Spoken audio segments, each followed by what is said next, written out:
Today is Wednesday, the day of Isru Chag, the day that comes right after the end of a holiday is called Isru Chag. Yesterday was the day of Shmini Atzeret and Simchat Torah. We just concluded the holiday of Sukkot and Shmini Atzeret, Simchat Torah and Isru Chag. The day after, we still carry with us some of the spirit of the holiday, the great joy and celebration of Sukkot and the celebration of dancing with the scrolls of the Torah and embracing the Torah and being so happy with this wonderful gift that Hashem gave us.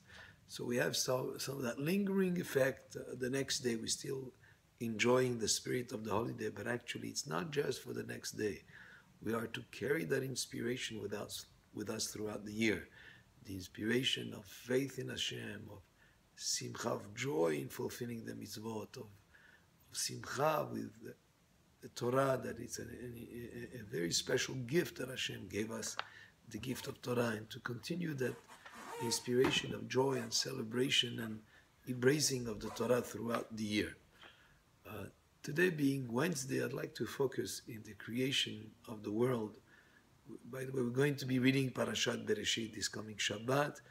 We read the first portion of it that describes what was created on each one of the 6 days of creation, and then Shabbat, that B'chulu Hashamayim v'ha'aretz. And this first portion we read yesterday because as we concluded the Torah, we started the next cycle. But I'd like to focus on the fourth day of creation for a moment. Today being Wednesday, the Pasuk says, Vayas Elokim et shenei ha-meorot ha-gedolim, that Hashem created the great luminaries. Et ha-maor ha-gadol lememshelet hayom ve'et ha-maor ha-katon lememshelet ha-layla. He created the great luminary to rule during the day, and the small luminary to rule at night, ve'et ha-kochavim, and the stars also. The question is asked, there are two questions. Question number one, if they're both great luminaries, why does it say afterwards the great luminary and the small luminary? Are they both great, or are they different sizes? Of course, the great luminary is speaking about the sun, and the small one is the moon. And then another question is asked. The beginning of creation on the first day, and it says, Vayomer Elokim yahi or, vayi or, that Hashem said that there be light, and there was light. Vaya Elohim et haor ki tov, and Hashem saw that the light was good. So there was light already on the first day. So what happened on the fourth day that now there is light? We get our light from the sun. And why is there two luminaries, one great, one small, and both are called the great luminaries? So first of all, we have to understand that the light that was created on the first day, Rashi brings a midrash that says that light actually was a light that was so special that according to the midrash, it was not proper for the wicked people to use that light, and became the Or Ganuz. Hashem hid that light for the future times for the tzaddikim.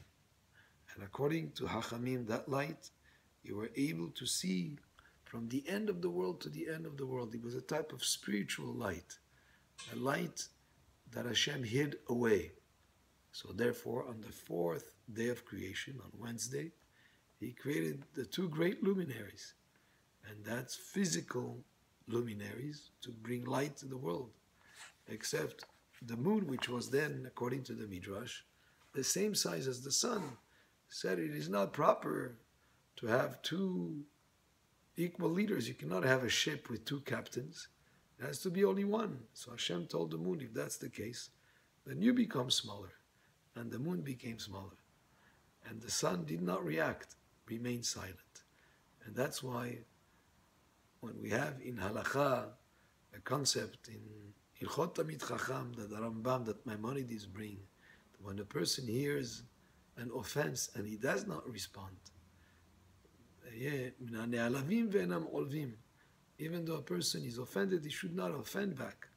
He'll be as strong like the sun.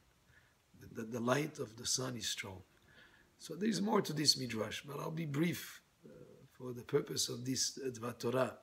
Hashem hid the initial spiritual light that was so incredibly powerful, he could see from the end of the world to the end of the world. Where did he hide it? Hachamim say he hid it in the Torah.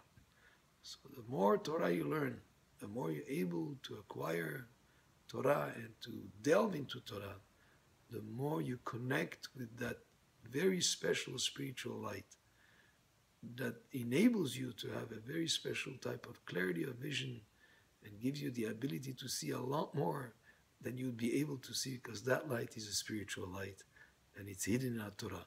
May we be zocheh to learn a lot of Torah this coming year, and may we be zocheh to enjoy more and more of that light that Hashem hid in our Torah, in our holy Torah. Baruch Adonai le'olam, amen ve'amen.